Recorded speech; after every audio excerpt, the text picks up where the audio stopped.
Good afternoon, everybody, and welcome to my talk on machine learning in science and engineering. My name is Gunnar Retsch, and I'm from the Max Planck Institute in Tübingen, from the Friedrich Miescher Laboratory. I got my PhD 2001 in computer science on machine learning. I mainly worked on new algorithms for machine learning, like boosting and support vector machines. I'm going to talk about that. And many applications. And now I've started a new lab in Tübingen, the Friedrich Miescher Laboratory, and I'm considering computational biology there. But I'm talking about many other applications as well.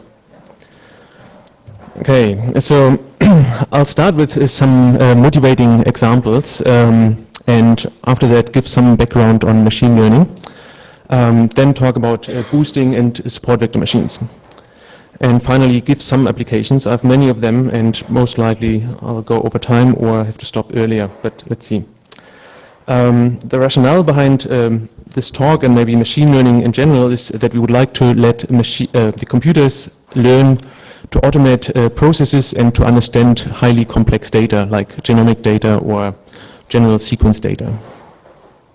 Okay, let's start with one example you all know, is like the problem of spam classification. So you have like two emails, one is a spam email and the other one is some announcement in a connections list email, some position announcement. So the goal is that we would like to classify the emails into spam and non-spam. How can we do that? We have already quite a few emails received, like a lot of spam emails and a lot of usual emails. And somehow we would like to instruct the computer to learn about our spam emails and our normal emails. So somehow we have training data which we can exploit. We have to analyze what is a spam email, what is a non-spam email, and then we can generate a rule which can classify. And after that we can apply the new classifier to classify new emails. So there are always two steps. One is a training step, and one is the testing or application step. Another example is in drug discovery. So this is in pharmaceutics. One would like to find a new drug which, for instance, has a certain function. For instance, it binds to a certain target protein, like this one here. So one usually starts off with many compounds, like millions of them, and somehow would like to find those compounds which actually bind to this target protein. And how this is done is, so usually the chemist looks at some representation of these molecules, like this one here, and then the chemist decides, okay, this compound might actually bind to the protein and another one might not bind to the protein. Then these compounds go to the lab, they test whether they actually bind, and this is like a cycle, so this is a drug design cycle. One tests a few compounds and then the chemist again looks at the data and redecides what is good and what is bad. And here we can use machine learning to actually maybe not replace but to assist the chemist to classify. Okay? And again, here we have some compounds where we already know they are labeled positive and some are labeled negative, and many other compounds which are unlabeled. So again, we have this training test setting. This is important. Third example is the example of face detection. Here we can train a classifier which can try to classify small patches of an image and detect whether there's a face or not. And after that, one can scan the whole image, like every single patch in the image, and decide whether there is a face present or not. And I show you some more examples on that. Okay, a bit more formally, supervised machine learning, and that is what I'm considering here, in particular classification. There we have n training examples with a label attached. So usually the training examples are some objects and they have some description. So let's say in form of a vector x1 to xn, and they have a label attached like plus or minus 1, for instance. For classification, the plus class would be a face and the minus class would be a non-face, for instance, or spam, non-spam, right? And the task is then to analyze this training data and learn a function which can map from the description of the object to the label plus minus 1. And important is that it works perfectly well on unseen examples. So then we apply this f of x. So there are some assumptions one has to make. So these examples are generated from some underlying statistical process, and there has to be some relationship between the features and the labels. Otherwise, we wouldn't be able to predict from the features to the label. And furthermore, there's the assumption that the unseen examples are generated from the same or from a similar statistical process as the training data. So we somehow think of drawing randomly some training data from some process. We observe n values from that, and then later we would like to generalize to other examples. Okay, some simple example. Let's say we would like to classify apples into natural apples versus plastic apples. So the natural apple, for instance, gets a label +1, and the plastic apple gets a negative label. So we have our training data. Okay, there is some unknown target function which we would like to find. So y equals f of x. These apples randomly come in, and we have to classify them. For instance, this one here is a random apple, and we don't know the label. And the objective is, given the x, we have to predict the y. So if everything would be known, like the whole probability distribution and everything, so then this problem would be easy. But unfortunately, the only thing we know is really the apples, like these 4 apples, maybe a few more. Okay, so maybe this is the most complicated slide, so I try to explain it easily. So the idea is that when we try to learn to classify something, one has to start off with some hypothesis set. So this is like the set of functions where we can choose our hypothesis from. So essentially, for instance, that could be, I don't know, I give examples later. So this is like all different functions which could classify apples. Okay, so they map from some, for instance, a d-dimensional vector space to plus minus 1. And then we have some loss function that could be, for instance, in the case of apples, when we make a misprediction, then this is 1, otherwise it's 0. Okay? And the ultimate goal is that we would like to minimize the true, that means the expected loss, that is the called the generalization error. So we would like to find the function in this function space that minimizes like the future loss. The problem, of course, is that we only have like the data sample available, our training data, and all is essentially unknown. And the only thing what we can do is we can find the function which minimizes the so-called empirical loss. So that is like the loss on our training examples. Okay, so like when we have 100 apples, 50 of one class, 50 of another class, this is our training set, then we would like to find a function that classifies all apples correctly, if there is one, out of this set of different functions. Okay, but it's important that this set of functions is fixed beforehand. So it can't be like any function. Excuse me. Yep. What is the big E? The big E with It's the indicator function, so that is 1 if... not the I. The E. That's the expectation over the probability distribution over all different x's with all different y's. So that means all apples with labels. So that is like the loss of all possible apples. The big L is a linear function of the function H? It depends on the loss function. So it can be, yes. So, I mean, L is a number if it is applied to it. L is a number, right. But it's not necessarily linear in H. Oh, wait, a function. Yeah, it's a function of H, yes, that's right. Okay, so let's get back to our apples. So we have these 6 apples of one class, 6 apples of another class. First, they're just objects. We need to have some properties about these apples in order to classify them. And I came up with two different properties, so I call them features.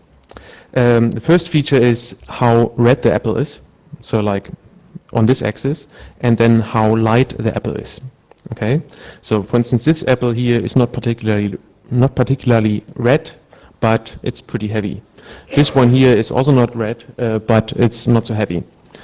Okay, so now you can imagine classifying these apples, like putting a line through here, everything would be on one side, and all the other apples would be on the other side. Okay, now let's consider one very simple hypothesis class. This would be the class of axis parallel cuts. So that would mean like lines like cutting here or cutting here. So this is our hypothesis set, so like this one here. This classifies all apples in one class and all the other apples in the other class. However, it makes some mistakes. This one is an error and this is another error. Okay. But there are many other cuts maybe, so and this builds up our hypothesis class. Okay, now I'm going to describe you one algorithm. It's called AdaBoost. It has been developed by Freund Shapir 96. And the idea is that one can use many simple hypotheses or rules of thumb. You could, for instance, come up with many other properties of the apple, for instance, the size of the leaf or the color of the leaf and so on, right? So, and all of those features or all of these rules of thumb wouldn't be perfect, but they would help classifying.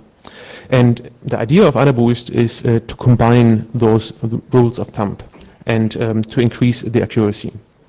So the problem, of course, is how can we generate different hypotheses, how can we select them, and how can we actually combine them after that. And there's one method, AdaBoost, where one has a distribution on the examples. So we have n training examples, and then one has a weight attached to each example. And these weights are updated in each iteration. So in the in the second step, one finds the hypothesis which has the smallest weighted training error. Okay, and then the weights are changed. I explain that in more detail. The weights are changed, and one iterates this. So one gets like a set of different hypotheses, and one also computes like these alpha j, the hypothesis coefficients. So in the end, we have a linear combination. Okay, let's do that with our apples. Okay, this is our first hypothesis. It's very simple. It makes some mistakes, like first mistake here, and the other mistake is here. So the idea of boosting is now that we increase the weight of those examples which are misclassified. Okay, so they're like the size of the apple is like proportional to the weight. So I increased the size of this apple and this apple. Now we are looking for a new hypothesis. We start from new and ask our base hypothesis class, what is the best hypothesis now? And it turns out this is the best one. Okay. Again, this apple and this apple is misclassified, so we increase the weight for those and then decrease the weight for all others. Okay. So we can do this several times. There's another hypothesis now here, and a fourth hypothesis here, and in the end we linearly combine them. So that's the linear combination, and if we now draw the line where the linear combination is exactly 0, right? So on one side is -1, like well, negative, on the other side is positive, then it's this line, and it classifies all apples correctly. So there's some nice properties about boosting. Usually one does not need many iterations to achieve a solution like this, so to classify all points correctly. Usually just log n is the number of training examples iteration. Okay, so that's the algorithm. I don't want to go over it. It's just doing what I said. So there's some. Okay, so one can use AdaBoost with, for instance, decision stumps, these axis parallel cuts, or decision trees, or neural networks, what you like. You can also have your heuristic set of rules, so like these size of the leaves and stuff, and that works pretty well with boosting. So there's some web page, boosting.org, maintained by me. There you find a lot of references, like probably 200 papers just about boosting. And also I would like to mention there's a summer school going on every year. Next time in Australia in February, I think, the Machine Learning Summer School. And there are 2 proceedings books from these summer schools, and they are like introductory articles about machine learning, and one is edited by me. So Okay, I put all the references in the accompanying paper in the proceedings here, so you find the references there. Are there questions for that? So I'm going to the next part. Okay.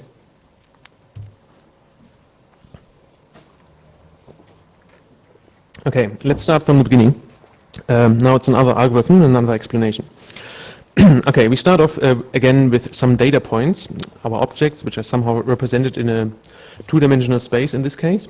And now we consider linear hyperplanes for separating these points. So, for instance, here are two hyperplanes, both separating the set of points. The question is, which of these hyperplanes should we prefer? So, both actually classify all points correctly. And there's one important result from statistical learning theory, which tells us that we should prefer the hyperplane which has the largest margin. What is the margin? The margin is like the distance of the point to the hyperplane. So we try to find the hyperplane, okay, so the hyperplane, this one here, that maximizes the distance to all training points, okay? And there are some theoretical results, I cannot go into detail there, which show that when you have a large margin classification, when you find a hyperplane which has a large margin, then you can guarantee that on the test set, on the unseen examples, it generalizes well. Okay, so a bit more formally, so we try to find a function, which in this case is just a linear hyperplane. So it's w times x. W is the normal vector of this hyperplane. Okay, so it's perpendicular to the hyperplane, such that we maximize the margin. And this is essentially f of x plus, where x plus is a positive example, minus f of x minus, and x minus is a negative example. So for all pairs of positive and negative examples. So this difference should be large, where we keep this w, the norm of w, equal to 1. Okay? So this is an optimization problem and can be solved just using standard techniques. In the end, we get this w, and we compute and we can classify new points by taking the signum of f of x plus some bias term. It turns out that the optimal w can be expressed as a linear combination of the examples here. So xn are our training points, and is sum over n alpha n xn. So it turns out that these alpha n's are usually 0. Only those points which are closest to the hyperplane, like this one here and this one here, and these two as well, they have non-zero alpha coefficients, and that make support vector machines very efficient, because most of these alpha coefficients are actually 0. So one can very efficiently after that compute the w and also the f of x. Okay, yes? How are the alphas detected which are 0? You have to compute this hyperplane. After computing the hyperplane, you get a solution in terms of the alpha. So, okay, so what you could do, let's say you have the hyperplane, then you could simply look which points are closest to the hyperplane. Okay, so there's this margin area, and all the points which are further away than the closest ones have 0 alpha, and all the others have non-zero alphas. And those points are called the support vectors, because they are supporting the hyperplane. All the others don't matter in the classification. Okay, so and this is, now I explained you the support vector machine, I got a small demo for that. Let's see. Okay, so what I can do here is, just a second. What I can do here is I can click a few points and like positive points and some negative points and make it simple. Okay, and then I train the support vector machine. So on my laptop that's pretty slow, but it's just very inefficiently programmed, so sorry for that. It takes a few seconds. Usually it would take maybe a tenth of a second or something, right? And now we have the hyperplane, is the middle line here, and the other two lines mark the edge of the margin area. Okay, so and this would be a support vector, this one, and this one. Okay, so Yeah, and maybe later we can play around a bit more. So then you see a bit more, so get a better intuition. Okay, so now you might say linear classification is not very strong. So what can you do with linear classification? But it turns out there's a very powerful trick, and it's called the kernel trick. And I'll explain that here. So first, let's consider again some training data points, these positive points here and negative points here. We try to separate them with a linear hyperplane. That's hardly possible. But if we somehow would allow a nonlinear separation, then this would be very easily possible. And the idea is that before we actually do the separation, we first map all the training points to some feature space. So, for instance, this is a two-dimensional space, and let's say this is a three-dimensional space. Okay, so it's a two-dimensional projection of a three-dimensional space. So, in this feature space, the data turn out to be separable. Okay, we do a linear separation in this space. Oops. We do a linear separation in this space here, and a linear separation in this space actually means a nonlinear separation in this space. Okay, so what essentially the trick is first to map all the training data points to the feature space, and then do the same support vector algorithm as before. Okay, so what's the trick now? This mapping phi can be very complex. For instance, it would be possible to map from a two-dimensional space to a million-dimensional space. So, and the algorithm requires to compute dot products between the training data points. So that would be then phi of x times some other phi of y or something. So, and now there's the trick that usually the kernel can be computed very efficiently just in terms of the input space. And I'm going to give an example for in the next slide. Oops. That's here. Okay. So let's say we have a two-dimensional space. We have some data points like those here and the positive points here. And we map these data points to a three-dimensional space. And the transformation is as follows. So the first coordinate is x1 squared. The second coordinate is square root of 2 times x1, x2. And the third coordinate is x2 squared. And in this space, the data looks like this. So now we can actually separate the data just with a linear hyperplane. Okay. Now the algorithm just works by taking scalar products like phi of x times phi of x prime, and it turns out that in this particular case it can be very efficiently computed just by taking the scalar product in the input space in this space and just square it. Okay. Okay, so I'm giving you another demo just with a much more complex kernel, so that can essentially classify any almost an arbitrary data points. So in this case, the data is mapped into some infinite dimensional space, so don't worry. And it has essentially e to the minus and then the distance between the two data points, and there's some parameter which controls the smoothness of the decision boundary. So, and I show you that here. Okay, clear that. So that's the parameter sigma. Okay, let's put it not too big. And now I do something a bit more nonlinear. Okay. Oops. So we cannot separate this with a linear separation hyperplane. And what we get then is something like that. So now the decision boundary is this one here, and the margin area is again marked by the other two lines. Okay? You have to imagine that in some feature space, this corresponds to a linear classification. Just map back to the input space, to our two-dimensional space, this means something nonlinear. Yeah? Can you briefly explain the, can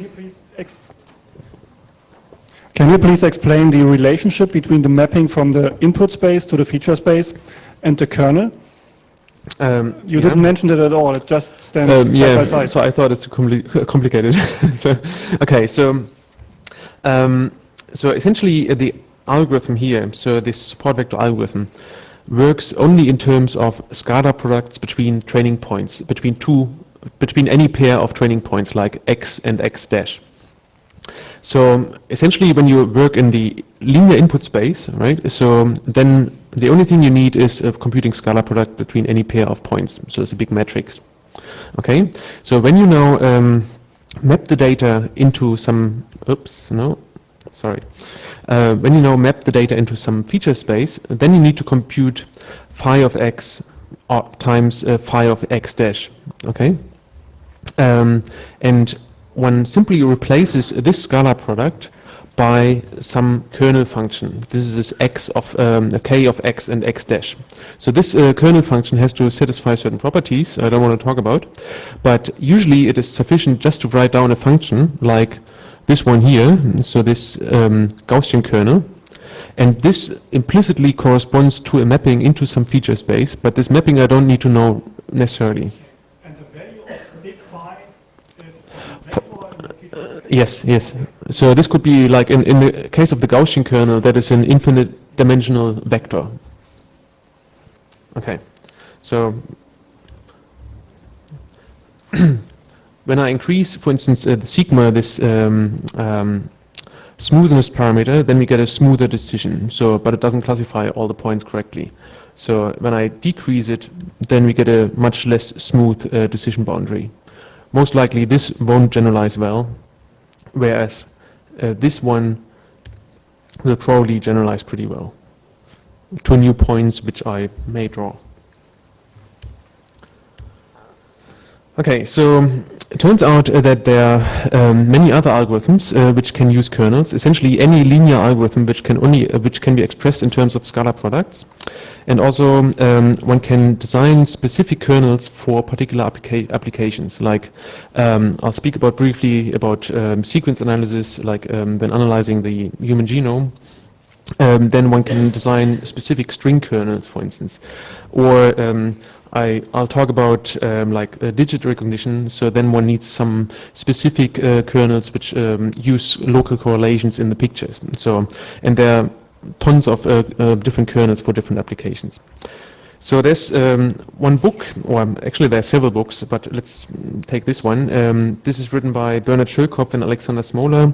It's appeared in MIT Press and it's called Learning with Kernels, and that's that's maybe 800 pages just about learning with kernels. So, and there's a web page, kernelmachines.org, where you find a lot of information on kernel machines. So current techniques work particularly well for classification, for instance. So I mainly talked about classification so far. So there we have maybe 2 classes, or maybe a few classes, but not too many.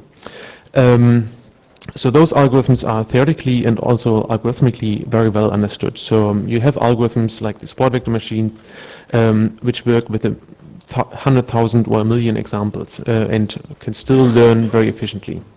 So another problem is, for instance, a regression. So there you have some x, which is only one-dimensional here, and you would like to estimate like some real value. Like you have some data cloud, some data points given here, and then you would like to estimate a function like that, like interpolate between the points or extrapolate if it's a time series.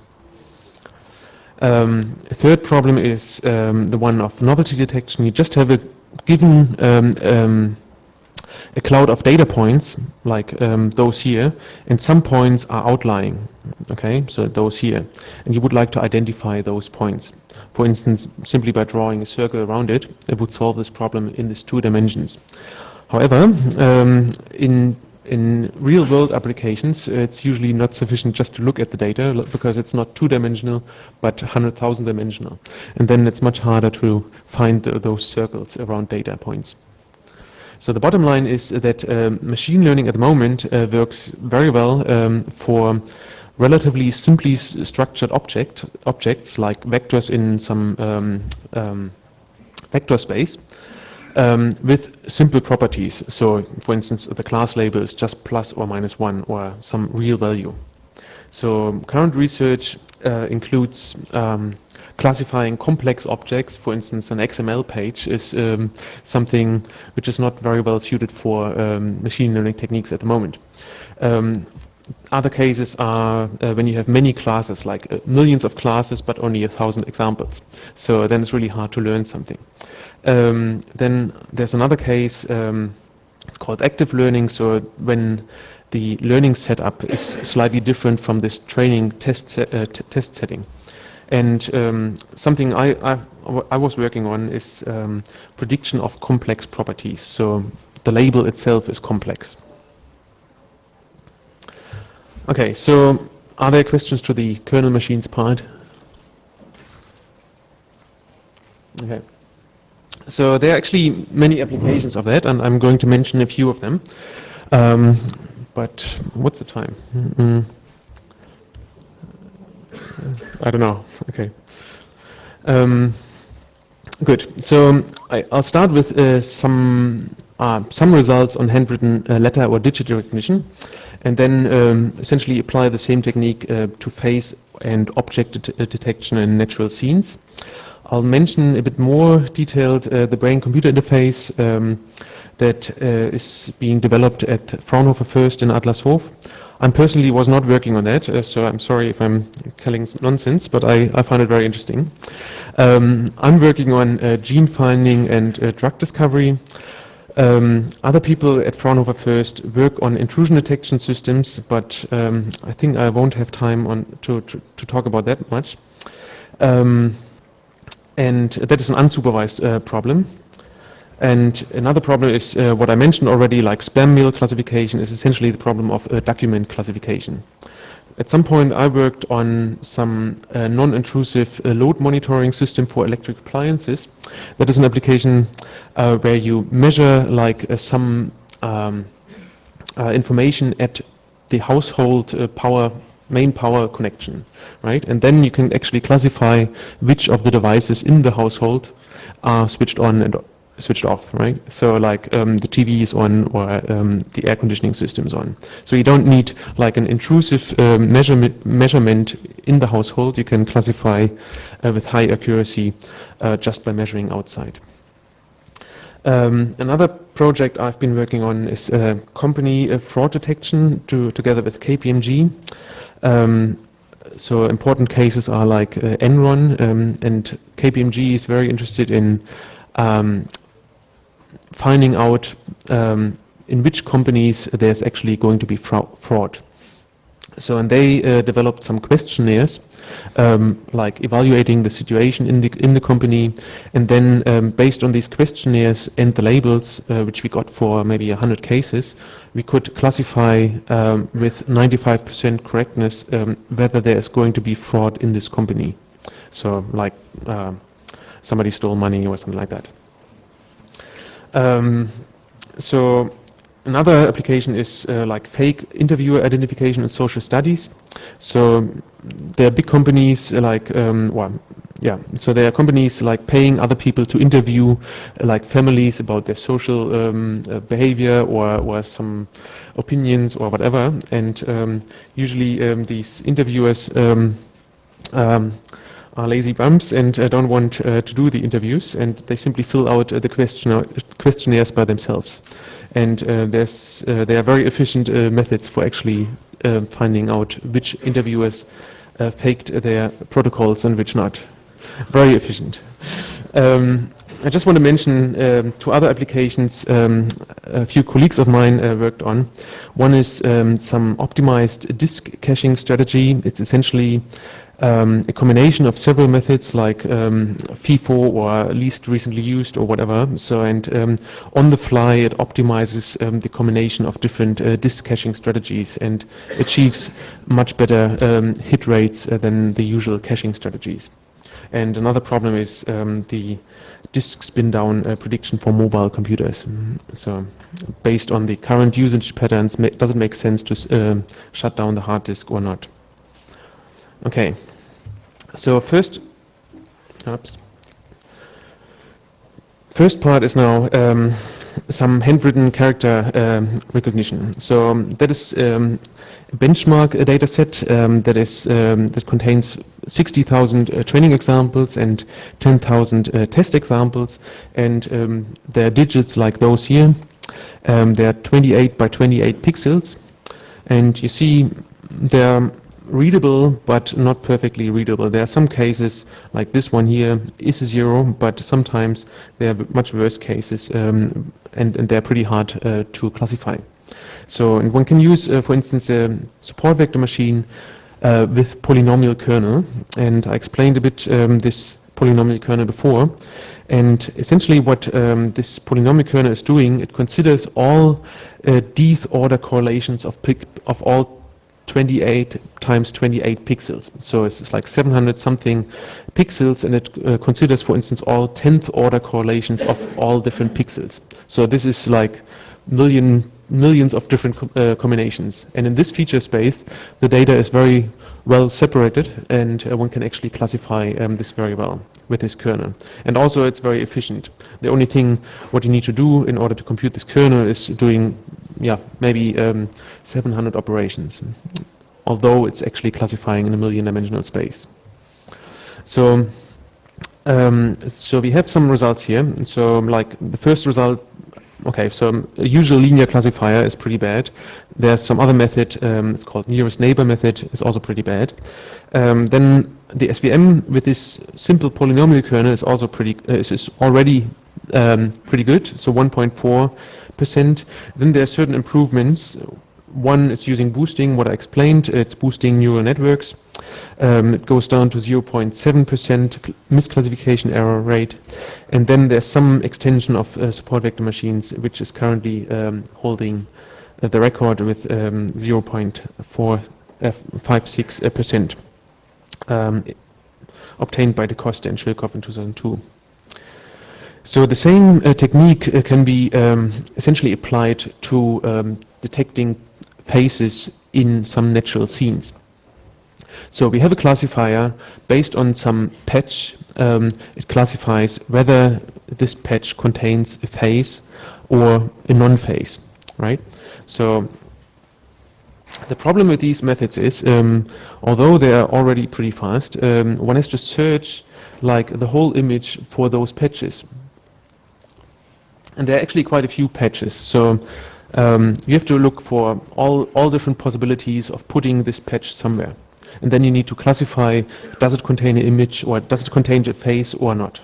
So in particular, you want to look maybe at different scales, right? So you need to scale down the image because the face might appear in different scales. So just for this image, it would be like 500,000 patches which you need to evaluate. Okay, so support vector classification is fast, but maybe not fast enough to do this in real time. Okay, so there's one technique I briefly describe, how to make this fast enough. So the idea is that for easy patches, like this one here, like a patch around here, never looks like an image. So we can be pretty sure that this is not an image. This is not a face. Sorry. The idea is that we train the classifier, but we try to find, let's say, a representation of the classifier which is very fast. So essentially, this classifier is some combination of filters. So the first filter would be this. So it essentially scans the image whether it finds something like this. So, and if it's certainly not looking like this image here, then I reject this area completely from the beginning. And the more difficult the patches become, the more filters I have to apply. Okay? So, and that is essentially done in this picture here. So the first filter is run on the whole image, and you see a lot of faces. And essentially, only 19% of the patches are left. I think it doesn't look like it, but anyway. So let's go on. We use more filters, 20 filters here, and okay, much fewer images or much fewer patches are actually left, and 30 filters, much less left, and after 70 filters, we have essentially recovered almost all faces. So there are some which I missed. But it's pretty efficient, and no, there's some face is missing. For instance, this half face here, which is a bit hidden with the hair, that is missing. Okay, so the idea is that the classifiers are already very accurate, but they are too slow in order to solve this image processing task, and one can approximate in several steps and run them several times on the image with different accuracies. So that's the idea. Okay, so now something about brain-computer interface. I said I wasn't working on that, and that's true. And essentially these guys have been working a lot on that topic. That's Gabriel Curio from the FU, and Benjamin Blankertz and Klaus-Robert Müller, both from the Fraunhofer First in Berlin. Okay, so essentially the idea is that we somehow would like to transmit information from the brain into the computer, right? So, but there's some problem, and the problem, well, the first problem maybe is that there are several different processes going on in the head. So, for instance, when you generate verbs, this region might be active. When you're speaking words, this region is active, and many other regions are there, which all work like at the same time. So this is like a big mess of different sources, generating, transmitting some information, right? So, and you somehow have to separate out all these different sources and single out maybe just on this region or something like that. And this is essentially, it's called like the cocktail party problem. You have, for instance, one signal here and another signal here in some room, and you have two microphones. And each microphone observes a superposition of the different signals, like this one and this one here. And when you have enough microphones, then you can actually reconstruct what the signals actually transmitted. And I have an example which is an acoustic demo. Okay, sorry. I don't know whether you can hear this. Okay, so I have like three sources. The first one is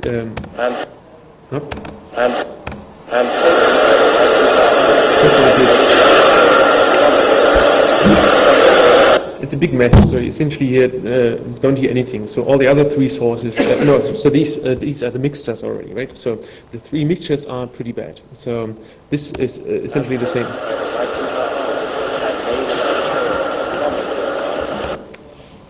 Okay, so, but there are algorithms actually to unmix those signals by enforcing independence between different sources via temporal decorrelation, but it doesn't matter. So, and what you get out in the end is like the unmixed signal, which looks like, which sounds like this. So this is like just a background noise. Okay, it's not so interesting. Come on. Okay, so this doesn't work. No. Okay, so essentially there was a speaker and some music instrument, but I have it for you. It's this one here. And taken by the light in her arms, I may without fail, at long and dear last, suffer the first. And maybe you haven't heard this one, so that was also in the mixture.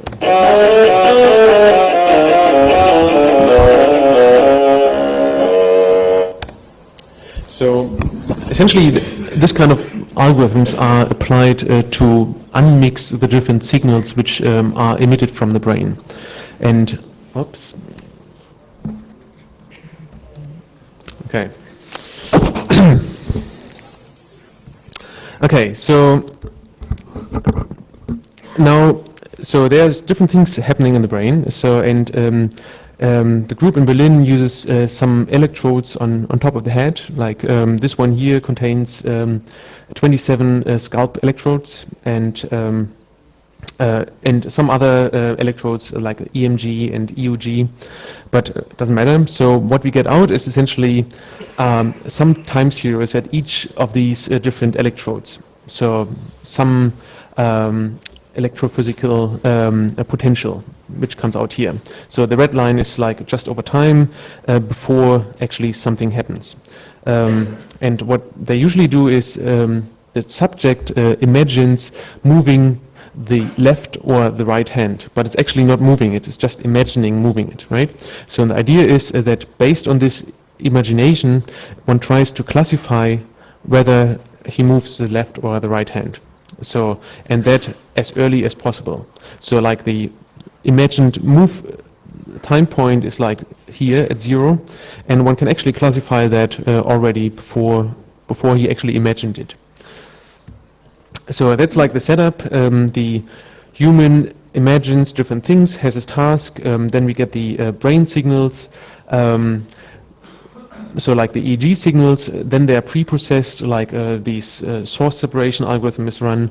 We get some feature vectors out of this, and then we actually apply a classifier. And this is very similar to support vector machines, what's used there. And then we can classify whether the human thinks nothing, or thinks left, or thinks right. Okay? And I got a video for that. So that's Klaus Robert Müller sitting in front of a computer, and he's playing brain pong. Okay, it's not perfect, but it already works pretty well. So here we have all the electrodes. So he's connected to the computer, and the computer now hears this bar, and he tries to move left or right this bar, right? So and all the support vector machine, we don't see that, right? So okay.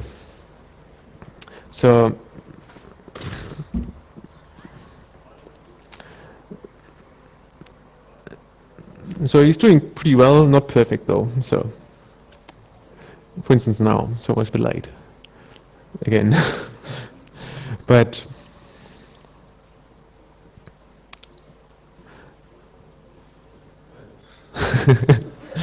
okay. So the amount of information which can be transmitted by this computer brain interface at the moment is like 30 bits per minute. So maybe a mouse has maybe 300 bits per minute. Okay, so like a computer mouse. But you don't need to do any invasive things, so it's not too bad, right? Okay, other questions for that? Yep. Well, I have worked with systems for handicapped and for people that can't move anymore, and this is actually the fastest way I've ever seen some brain control a computer. So you already got the best system in the world, I think, for people that can't move their body. Are you planning to sell this system or make it available for handicapped people? Yeah, so there's some collaboration with the Charité to do that.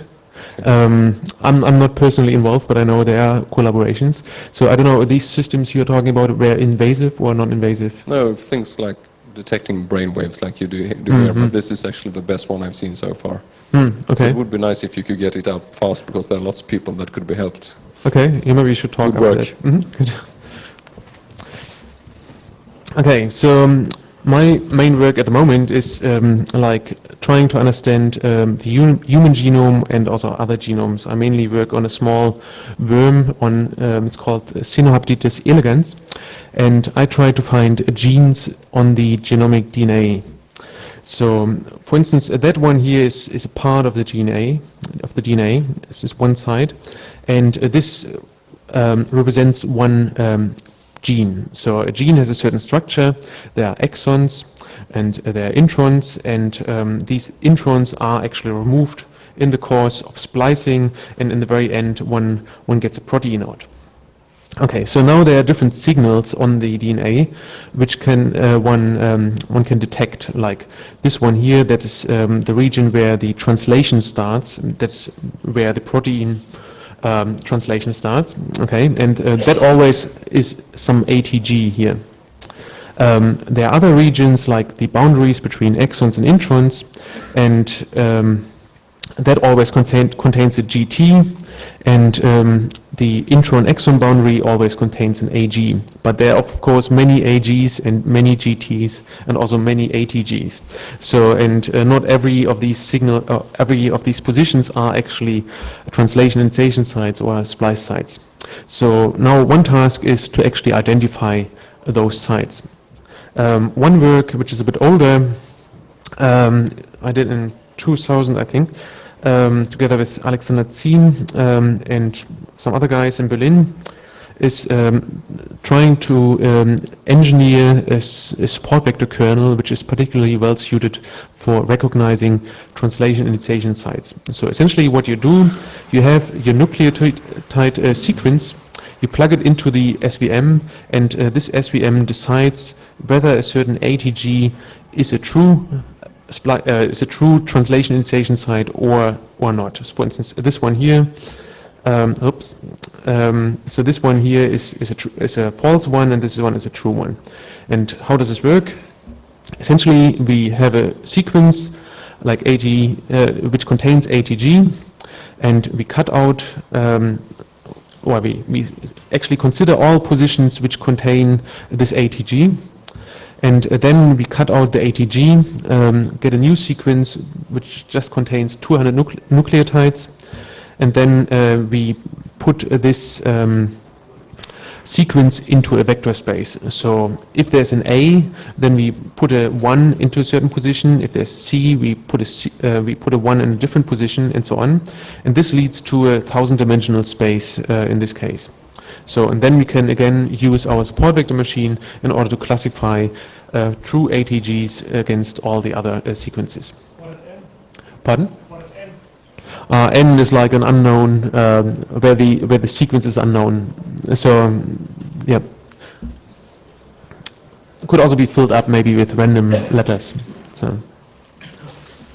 So what we get there is maybe we can classify them with around 85% correctly, which is not perfect. We are much better now, but that's how I got these slides here. Okay, some other problem is the problem of Splicer Recognition, but I don't want to go into detail here. That's some very recent work, and we can do very good on that. Okay, so the last one is this drug design cycle. I want to talk a bit more about that, or just a few minutes more. So you've seen these slides, and what usually happens is that we have a big library of different compounds, and we use the learning machine in order to classify whether it is most likely to be active or inactive. So, and the situation looks like this. So we have positive points here, negative points here, and a lot of unlabeled points in the middle. So we don't know the label yet. And essentially we use a support vector machine to classify these points and then to select unlabeled points which should be next time used for wet lab verification. Okay, so and just a few remarks on how these features are generated. Essentially, one has for every compound, one has a 3D structure, and somehow one aligns these structures and then compares it against a small library, and for every 3D position where some elements in this 3D structure match, one gets a bit switched on in a very long vector. So like each compound is described by 10 to the 5 different bits. Okay, so it's a quite high dimensional space. So, and what the people are then interested in is finding the compounds which are active as fast as possible. So I skip over that. So last slide. Some concluding remarks. So there are some computational challenges. Oops. Okay. So there are some computational challenges. The algorithms can work with maybe 100,000 of examples. They usually need n squared to n to the cube operations. So that is usually not too bad. Even with 1 million examples, it might take maybe a day of computing time. So, but 1 million is really a lot, right? So with 1,000 examples, probably takes less than a minute. So usually you need to do some model parameter selection, and that is quite expensive. So what we need then is some computer clusters and some job scheduling system like PBS or Grid Engine. We often use MATLAB. It's commercial software package. We actually want to replace it by Python. We would need some help there. If you're interested in contributing, let me know. And okay, maybe finally I would like to say that machine learning is an exciting research area which involves computer science, statistics and mathematics. It has a large number of present and also future applications. You have seen a few. It has some elegant underlying theory. You have not seen so much of that. And there are actually there are a lot of questions to study in machine learning. Actually, I started a new group on computational biology in Tübingen, and when you are interested in this topic, let me know. Okay, thank you for your attention.